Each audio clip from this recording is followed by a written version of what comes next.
Magandang araw po mga kapuntos, at sa araw na ito po meron po akong tampok na video para sa inyo at sana ay magustuhan ninyo. Kaya sa mga bago pa po sa aming channel, please po don't forget to hit the subscribe button at ang notification bell para maging notified kayo sa bawat video na ilalabas ko sa channel na ito. At bilang kahilingan po ng punto por punto team at naway maintindihan po ninyo, sana po wag nyo pong i-skip yung mga ads sa aming mga video. Sa maliit na bagay na po na yan, malaking tulong po yan sa ating programa at sa ating ministry. Sana po maunawaan po ninyo. Maraming salamat po, kaya wag na po natin patagalin. Simulan na po natin.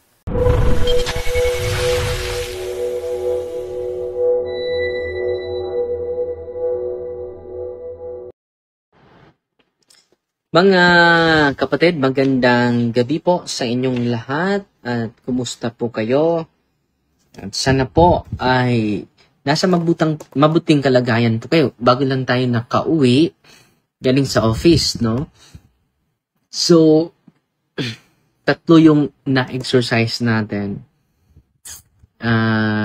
Yung isa ay nirecommend natin sa mga psychologists, no?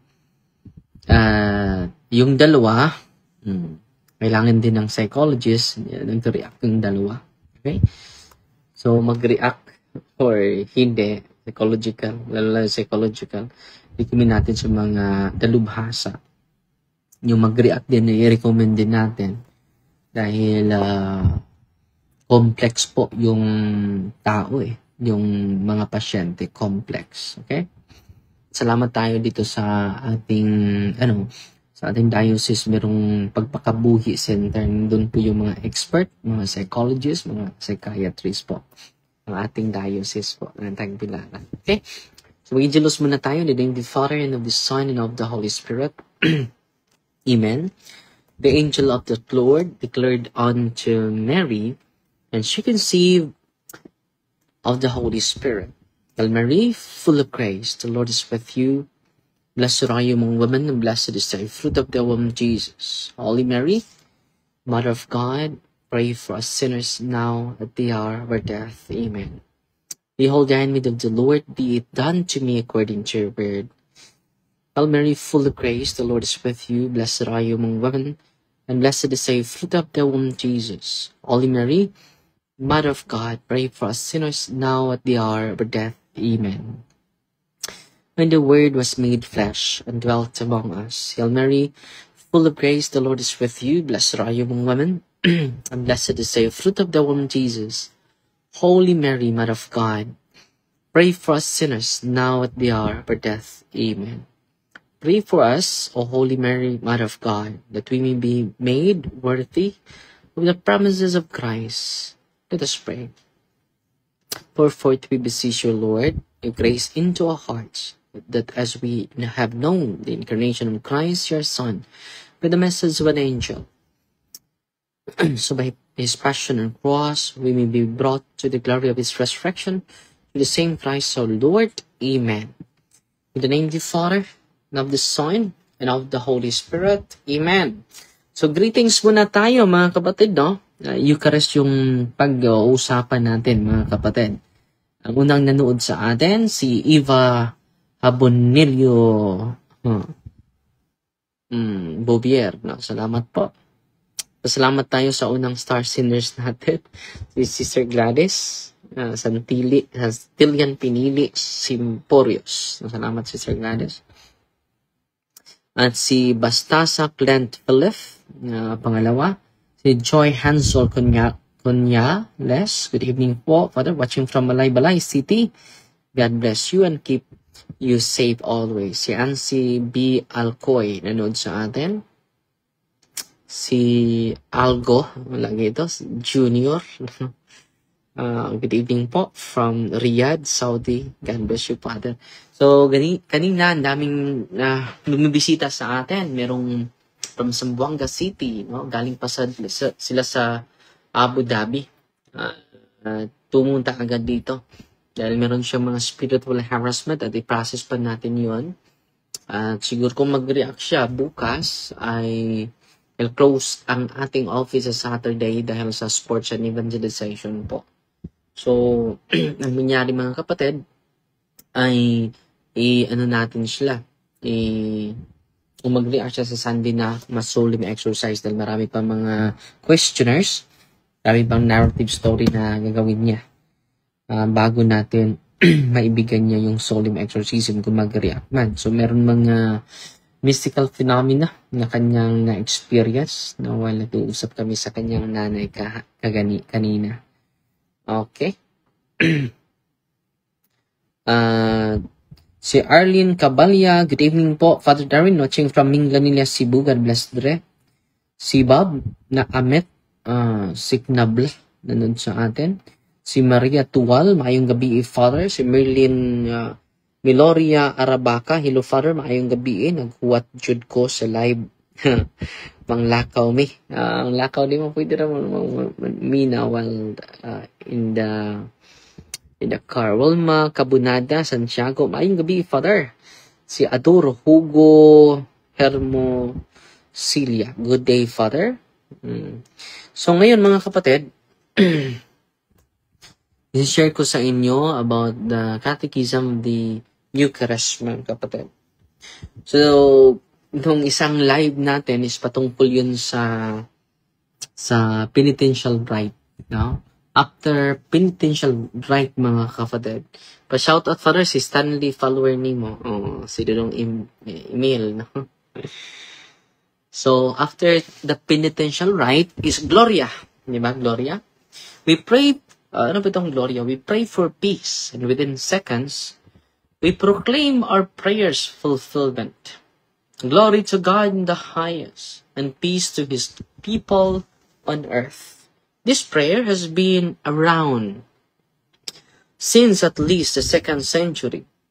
Its opening acclamation comes from the Song of Angels, sung at Jesus' birth. No, glory to God in the highest. So, nung kumakanta nito, yung mga anghel, no?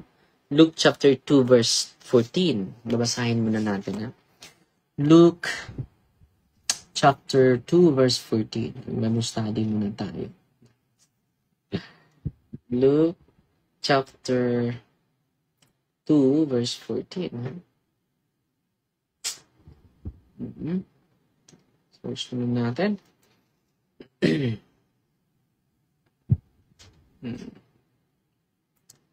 Glory to God in the highest, and on earth peace to those on whom His favor rests. No? Ito po ay galing sa mga anghel nung umaawit sila. No? Luke chapter 2 verse 14. And the following lines echo the angels' praises of God's power from the book of Revelation.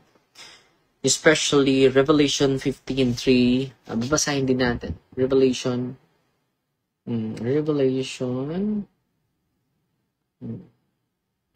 chapter 15. Verse 3 to 4. Ito nakasulat, mga kapatid. Basahin natin.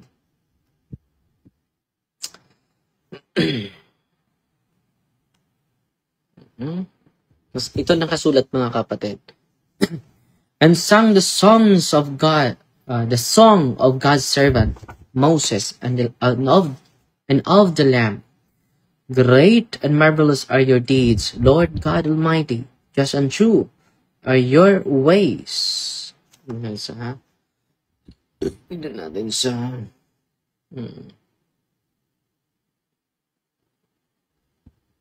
okay.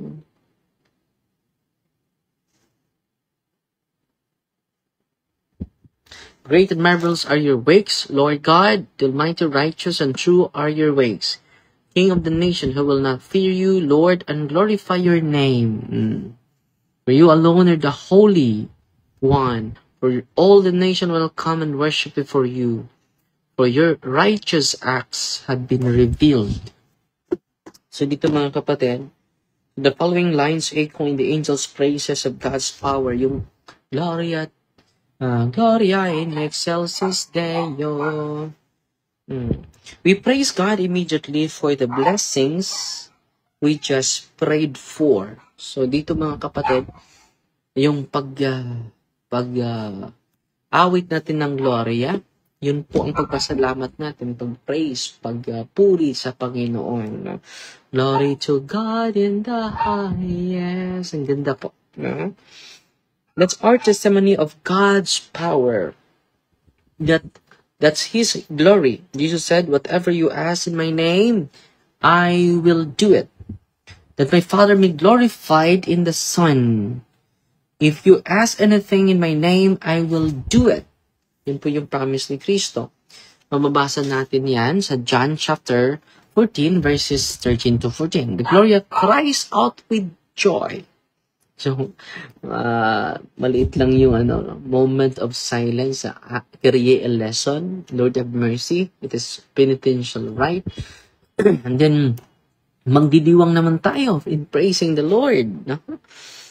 With joy, with confidence, and hope that have always marked believers. In the Gloria, the Mass is reminiscent of the old covenant Tuda. So the continuation of Tuda is the Holy Mass, no? At discuss natin yan in previous live natin about Tuda, which we discussed earlier. Our sacrifice is an urgent plea for deliverance.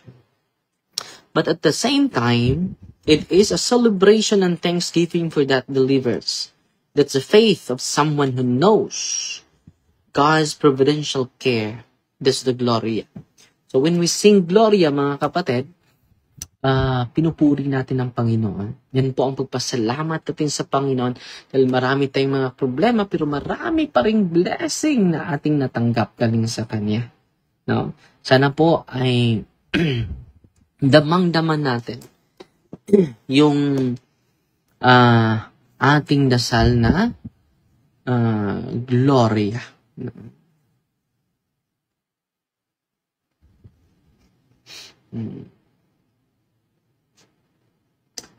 Ang ganda nitong Glory to God in the highest, no? Atin itong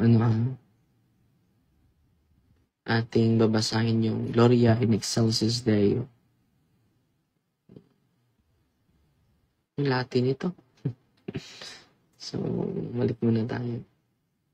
Glory to God in the highest, and on earth, peace, goodwill among people. We praise you, we bless you, we worship you, we glorify you. We give you thanks for your great glory, Lord, King, God of heaven, Father Almighty, Lord, only begotten Son, Jesus Christ, and Holy Spirit. Ang ganda, no? Ito.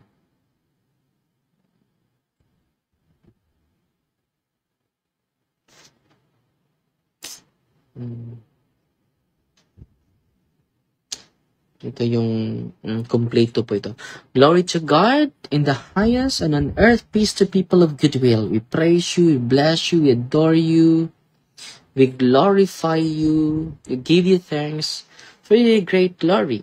Lord God, Heavenly King, O God, Almighty Father, Lord Jesus Christ, only begotten Son, Lord God, Lamb of God, Son of the Father, you take away the sins of the world. Have mercy on us and take away the sins of the world. Receive our prayer. You are seated at the right hand of the Father. Have mercy on us. For you alone are the Holy One. You alone are the Lord. You alone are the Most High, Jesus Christ. With the Holy Spirit and the glory of God the Father. Amen. Yan po yung Gloria, mga kapatid. And after the Gloria, mga kapatid, yung mga readings na. And then, Gospel na naman. Di ba? Yun ang ginagawa natin. So the full Gospel, Church, the defining moment of the liturgy of the Word is, of course, the proclamation of the Gospel of God. So yun po ang nakasentro sa liturgy of the Word, yung Gospel. On Sundays, this will usually include an Old Testament reading, the singing and recitation of the Psalm, and a reading from the New Testament letters, all of which builds to the reading of the Gospel. So, yung mga readings natin, first, second, either Old Testament or the New Testament na mga sulat ng mga apostol. And it's the reason we get as many 10 sizable readings from the Bible. So, 10 yung mga readings natin during Easter Vigil, yung muling pagkabuhay ni Kristo. And then, there are the events of scriptural. I'm told that that's a powerhouse of scripture. Catholics who attend Mass daily hear almost the entire Bible read to them in the course of 3 years. Kung araw-araw ka magsamba ha, sa misa, alam mo ba, na sa loob ng 3 taon, ay nababasa mo ng Biblia. No? And then there are the veins of scriptural gold embedded in all other prayers of the Mass. Don't ever let people to tell you that the church doesn't call Catholics to be Bible Christians. So, mga kapatid, no? Sasabihin nila yung Catholic is not Bible Christian. Hindi totoo yun. In fact, the Bible's natural habitat is in the liturgy. Saan po yung ma-elaborate natin yung salita ng Diyos in the liturgy, in the Mass, mga kapatid.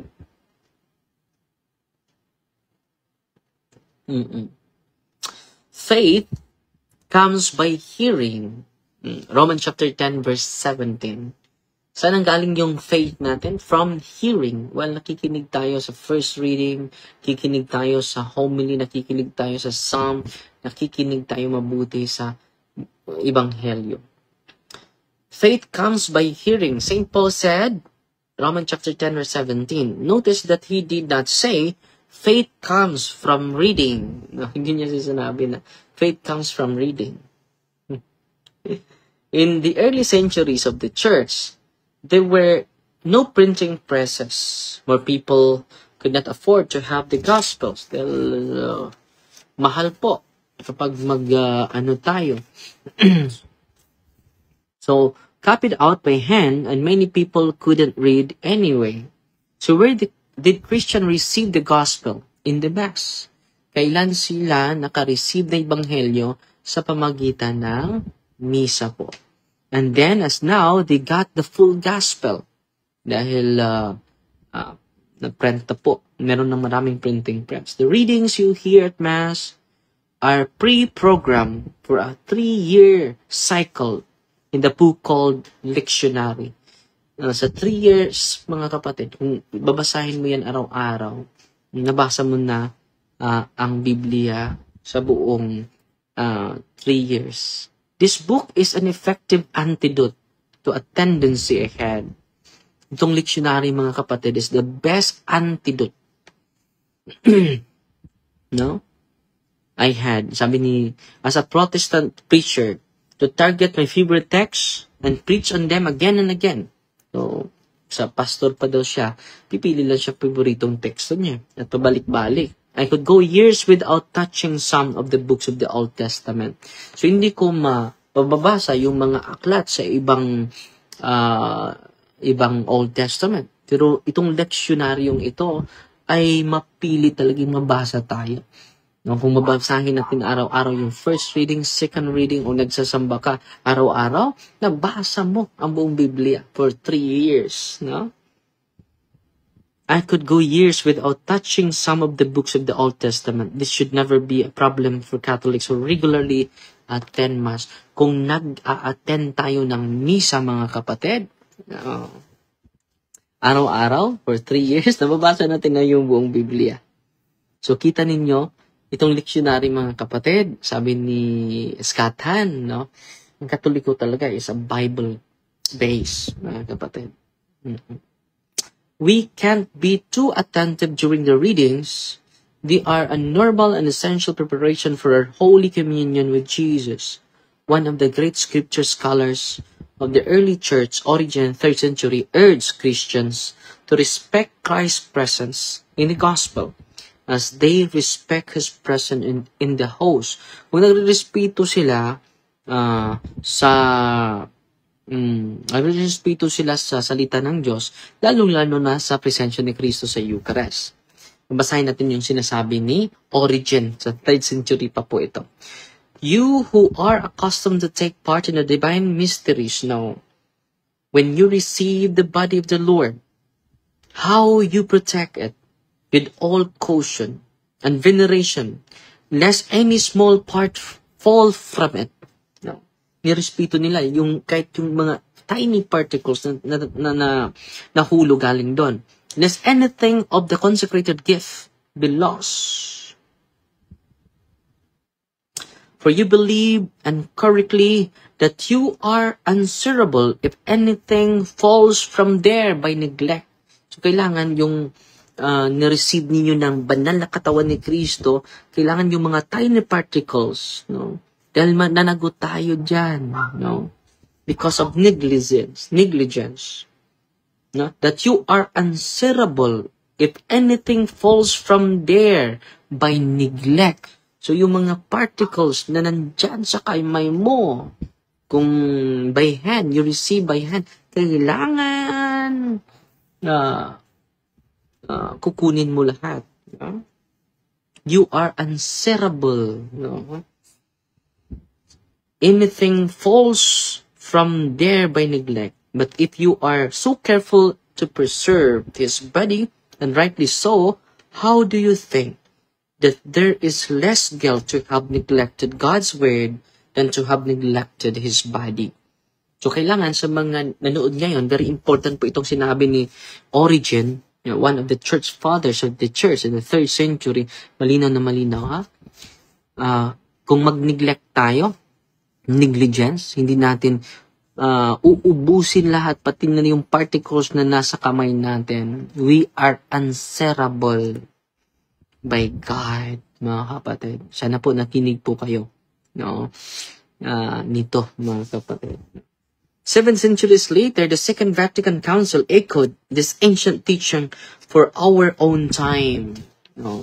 Binabalik po ito sa Vatican II, De Verbum 21. Ito nakasulat. The Church has always venerated the divine scriptures just as she venerates the body of the Lord. Since especially in the sacred liturgy, she unceasingly receives and offers to the faithful the bread of life from the table, both of God's word and of Christ's body. De Verbum 21. So makita natin mga kapatid, kung meron tayong respect sa gospel, lalong-lalo na din yung veneration natin sa katawan ni Kristo na nasa altar niya. No one, said Origen, understands in heart unless he will be open-minded and totally intent. That describe you and me when we hear the readings at the Mass. We need to be particularly attentive during the readings because from the beginning of the Mass, you and I are under oath. By receiving the word, which we acknowledge comes from God, we are agreeing to be bound by the word. As a result, we are liable to judgment depending on how well we live up to the readings of the Mass. In the Old Testament, to hear the law was to agree to live by the law or receive the curses that come with disobedience. The New Testament too, we are bound by what we hear, as well see in the book of Revelation.